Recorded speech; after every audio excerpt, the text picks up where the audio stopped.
Saul de B. Sanchez, sobrang kondisyon na para sa paparating na laban kontra sa angas ng Pinas na si John Noriel Casimero.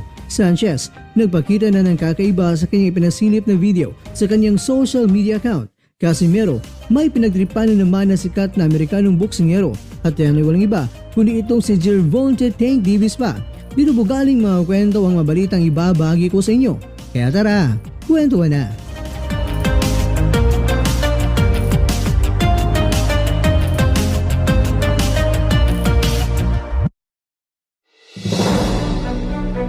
Sa nakarang linggo ay nagpasilip na ng larawan ng sparring itong si Sanchez habang itong si Casimero naman ay nakatutok sa pagbabawas ng timbang para makuha ang 122 pounds na weight limit habang kinakabisado naman ang klema sa Japan.